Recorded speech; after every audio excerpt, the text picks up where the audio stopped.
dimmer switch is the perfect solution when you need bright light for everyday tasks and softer light to create a more intimate mood. Think romantic dinner or a soothing bubble bath.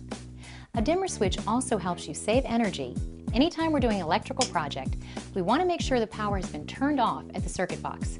We've turned it off and we're ready to get started. The first thing we're going to do is remove the old faceplate from the wall. And we're just going to unscrew these screws. And if I was going to reuse this faceplate, I might tape these screws inside so I wouldn't lose them. But we've got new hardware that came with this switch, so I'm just going to put them to the side.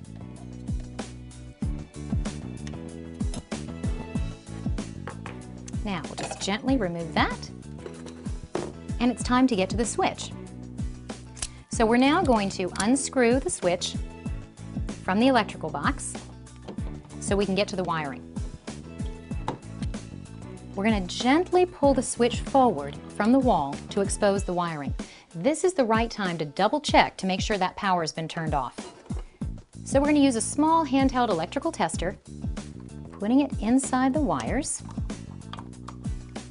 and we are fine. We're going to unscrew the wire nuts so we can take off the old switch. Very easy to do. You just unscrew the wire nuts, and that gets our wires pulled apart, and we take off the old switch. All right, let's take a look at our new switch. There are two different kinds of switches that you're going to come in contact with most often. One is a single pole switch. That means there's only one switch controlling the light fixture in the room. In this case, we have a three-way switch. That actually means there are two switches in the room controlling the light. So the colors of the wires are going to be a little bit different depending on the kind of switch you have.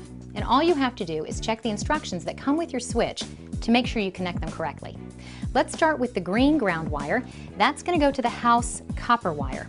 So we're going to put those two together with one of the new wire nuts. Now we're going to take the red and white, and that's going to our white neutral line. And we're going to connect those with a wire nut.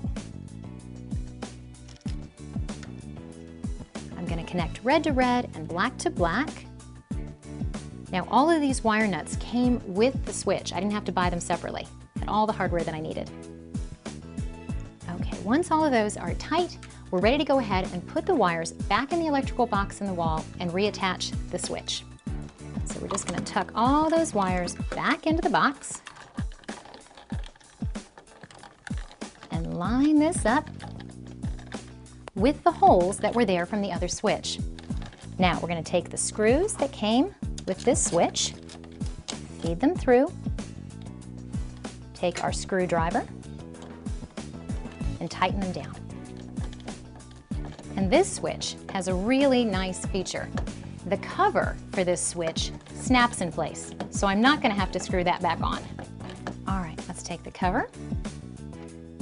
Let's put it in place.